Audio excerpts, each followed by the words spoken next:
Certo, Victor, eu vou falar o que é trovadorismo. O trovadorismo foi o primeiro movimento artístico que se deu na poesia europeia, sobretudo a partir dos séculos XI e XII, compostos por cantigas escritas pelos trovadores que dão o nome ao movimento. Era um híbrido entre a linguagem poética e a música. Meu nome é Luiz Gustavo, vou falar a explicação sobre trovadorismo em Portugal. Na Península Ibérica, o centro irradiador do trovadorismo foi na região que compreende o norte de Portugal e a Galiza. Assim, a Catedral de Santiago de Compostela, centro de peregrinação religiosa desde o século XI, atrai multidões. Ali, as antigas trovadorescas eram cantadas em galego-português, língua falada na região. Os trovadores provençais eram considerados os melhores da época, e seu estilo foi imitado em toda parte. O trovadorismo português teve seus apogeu no século XII e XIII, entretanto em declínio no século XIV. O rei Denis, entre 1261 e 1325, foi um grande incentivador que prestigiou a produção poética em sua corte. Foi ele o próprio um dos mais talentosos trovadores medievais, com a produção de 140 cantigas líricas e satíricas, aproximadamente. Além dele, outros trovadores obtiveram grandes destaques: Paio Soares de Taveiros, João Soares Paiva, João Garcia de Guinlade e Martins Quadros. Nessa época, as poesias eram feitas para serem cantadas ao som de instrumentos musicais, geralmente eram acompanhadas por flauta, viola, alaúde, e daí o nome cantigas.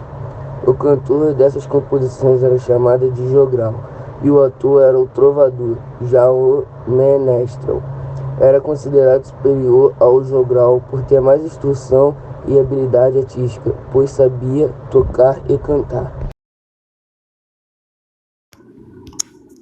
Oi, meu nome é Arthur Palumbo e hoje eu vou falar sobre os autores e as obras do trovadorismo. São inúmeros os autores do trovadorismo, cujas obras foram resgatadas por pesquisadores em todo o mundo, portanto vamos citar apenas alguns nomes mais conhecidos. Arnaut Daniel, francês, século XI. Bernard Valdemorne, francês, 1130 a 1200. Dom Alfonso X, espanhol, 1221 a 1284. Dom Dines, português, 1261 a 1325. Fernão Rodrigues de Calheiros, português, século XIII. Guilhem de Petil, francês, 1071 a 1126. João Garcia de Guilhade, português, século XIII. Martim Codax, galelo, século XIII.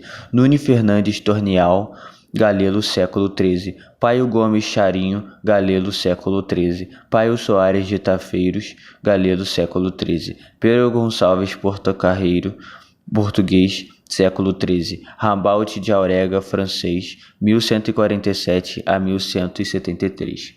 Dos autores mais conhecidos destacam-se João Soares de Paiva, autor mais antigo presente nos manuscritos, João Zorro Martim Codax, Paio Soares de Tafeiros, João Garcia de Guilhade, Vasco Martins de Rezende e o Reis Dines e Afonso X.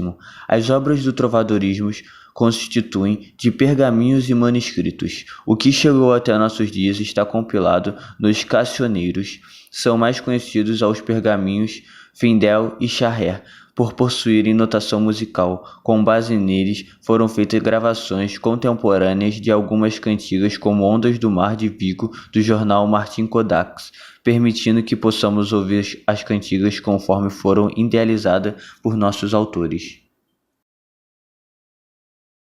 Certo, Victor, agora eu vou explicar sobre cantigas. As cantigas são obras do trovadorismo, eram chamadas de cantigas, pois eram escritas para serem declamadas. Não havia cultura do livro naquela Idade Média, e a população era em grande parte analfabeta, e ainda não havia sido inventado o livro impresso. As cantigas eram frequentemente acompanhadas de instrumentos musicais, como a lira, a flauta e a viola.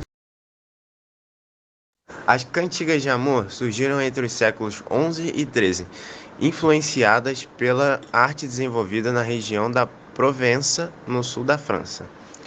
A influência do lirismo provençal foi intensificada com a chegada de colonos franceses na Península Ibérica e que foram lutar contra os mouros ligados à Provença. Além disso, destaca-se o intenso comércio entre a França e a região ocidental da Península Ibérica, alcançado o Atlântico Norte.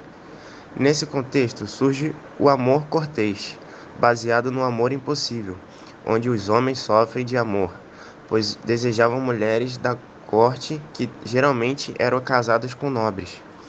Esse conceito é mais intenso na voz dos trovadores da Galiza e Portugal, que não se limitam a imitar, mas a sofrer de maneira mais dolorosa. As cantigas de amigo foram originadas da Península Ibérica. Elas constituem a manifestação mais antiga e original do lirismo português. Seu eu lírico é feminino, mas eram homens que escreviam as cantigas de amigo. Nelas tinham a presença do paralelismo, do predomínio de musicalidade e do refrão. O assunto principal das cantigas de amigo é o lamento da mulher porque o namorado foi embora, e a ambientação popular é rural ou urbana. Boa tarde, sou o Caian e irei falar sobre as cantigas satíricas. Essas cantigas procuram ironizar ou difamar uma pessoa. Existem dois tipos de cantigas satíricas, as de escárnio e as de maldizer. As cantigas de escárnio são cantigas que apresentam, em geral, uma crítica indireta e irônica. Trabalham com trocadilhos e palavras de duplo sentido, sem mencionar diretamente nomes. Já as cantigas de maldizer são aquelas que são usadas termos de baixo calão como palavrões, pois o intuito é mesmo agredir alguém verbalmente. Diferente das cantigas de escárnio, esse tipo de cantiga geralmente identifica a pessoa a ser satirizada. Cancioneiros. As cantigas do trovadorismo chegaram até nosso conhecimento pelo registro dos cancioneiros. Trata-se de livros geralmente manuscritos, que são compilados com as letras e, às vezes, notações musicais das canções, além de ilustrações. São os principais cancioneiros. Cancioneiro da Ajuda. O Cancioneiro da Ajuda é uma coleção de poesias escritas em galego português, datada no final do século XIII e influenciadas pela lírica occitana. Recebe o seu nome por se conservar na Biblioteca do Palácio Nacional da Ajuda, em Lisboa. É um códice de pergaminho escrito por uma só pessoa, em escrita gótica, com miniaturas e que ficou incompleto. Apareceram os textos poéticos, mas não se terminaram as miniaturas, nem se copiou a música, para a qual há um espaço reservado abaixo do verso da primeira estrofe de cada cantiga. Trata-se de uma coletânea que possui 310 composições poéticas, todas cantigas de amor. As primeiras edições completas datam de 1824 e 1849, embora a edição clássica seja realizada por Carolina Michelis no ano de 1904. Dos 3 cancioneiros conservados até hoje, este é o menos completo, porque apenas abrange a composição anterior à morte de Afonso X, excluído por um exemplo a vasta produção de Dom Diniz, e porque seu colecionador exclui os gêneros mais vulgares. Isto é, as cantigas de amigo e as cantigas de escárnio ou de maldizer, mas tem a vantagem do seu manuscrito pertencer à época da maioria dos poetas colaboradores e é um documento valioso pela grafia, pela decoração e pelas iluminuras, que testemunham o caráter cantado e instrumental. Embora tenham sido deixados em branco, os espaços destinados à notação musical, entre os outros sinais de inacabamento. Bom dia, meu nome é Kevin Eduardo e eu vou falar um pouco sobre o Cancioneiro da Biblioteca Nacional.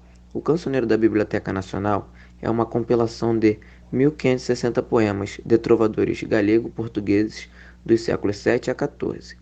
Também conhecido como Cancioneiro de Colossi Brancucci, o códice foi feito na Itália por volta de 1525 e 1526, por ordem de Angelo Colossi, 1474 a 1549, um humanista e padre jesuíta italiano com um vivo interesse pela poesia antiga italiana, provençal e especialmente portuguesa, atribuídos a aproximadamente 150 diferentes menestres e trovadores portugueses.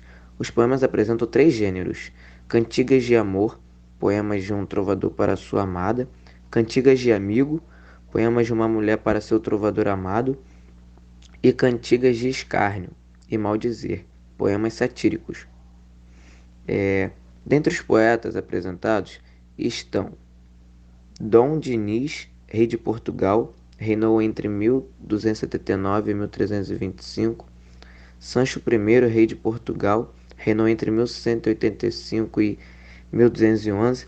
E Pedro, conde de Barcelos, 1289 a 1354. Bem como trovadores do século VIII, como Paio Soares de Taveiros e João Garcia de Guilhard, Aires Nunes e Martim Codax. O Códice fez parte da biblioteca do conde Paulo Brancucci de Cagli, onde foi encontrado em 1875.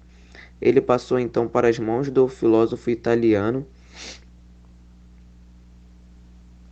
Ernesto Monassi, em 1880. Mais tarde foi adquirido pelo governo português e passou a integrar a Biblioteca Nacional de Portugal em 26 de fevereiro de 1924.